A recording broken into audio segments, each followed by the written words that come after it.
வருஷங்கள் கடந்து போக மோகனுக்கு இந்த கிரைம் பண்றதுக்கு கான்ஃபிடன்ஸ் அதிகமாயினே போ 2004 ஃபர்ஸ்ட் டைம் கொலை பண்றதுக்கு ஸ்டார்ட் பண்ணப்போ அந்த இயர்ல மட்டும் ஒரு கொலை மட்டும் தான் பண்ண. ஆனா அதுக்கு நெக்ஸ்ட் இயரே அது 3 இன்க்ரீஸ் ஆயிருக்கு. 2009ல அவன் பிடிக்கப்படும் போது அந்த வருஷம் மட்டும் 9 கொலையை பண்ணிருக்கு. போலீஸ் ரெக்கார்ட் பிரகாரம் மோகன் வந்து 20க்கு மேலான பொண்ணுங்களை கொண்டு. ஆனா அன்அபிஷியலா மோகன் வந்து 32 பொண்ணுகளை மேல சாவடிச்சுக்கிறாங்கிறது தெரிய வரும். ஒவ்வொரு வாட்டியும் புதுசா ஒரு பொண்ணுகிட்ட பேசுறக்குள்ளும் அவன் ஏற்கனவே சாவடிச்ச அந்த பொண்ணோட போன் நம்பர் தான் இந்த பொண்ணுக்கு கொடுப்பான். புதுசா ரிலேஷன்ஷிப் உள்ள போன இந்த பொண்ணை சாவடிச்சதுக்கு அப்புறமா அந்த பொண்ணோட சிம்மும் போனு தான் புதுசா இன்னொரு பொண்ணுகிட்ட பேசும்போது கொடுப்பான். ஸோ இந்த மாதிரி தான் ஒரு கனெக்ஷனை பில்ட் பண்ணதுனால போலீஸுக்கு மோகனை பிடிக்கிறதுங்கிறது ரொம்ப கஷ்டமான ஒரு விஷயம். எவ்வளவு பெரிய புத்திசாலியான கிரிமினல் ஆனாலும் அவனுக்கான எவிடன்ஸ் அவனே விட்டுட்டு போவான். இந்த விஷயத்திலயும் மோகன் அதே தான் பண்ணியிருக்கான். அவனோட 16th இரையான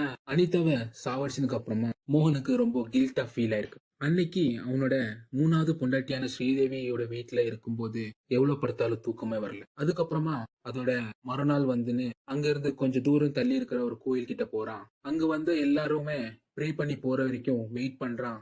அதுக்கப்புறமா அந்த பூஜாரி கிட்ட போய் தெரியாம நான் ஒரு பொண்ணை கொன்னுட்டேன், இதுக்கு ஏதாச்சும் பிராயச்சித்தம் பண்ண முடியுமான்ட்டு அங்க இருக்கிற பூஜாரி ஈஸ்வர் பட் கிட்ட கேக்குறான். இதுதான் இந்த கேஸ்ல ஒரு இம்பார்ட்டன்ட் சாட்சியா ஃபியூச்சர்ல வருது.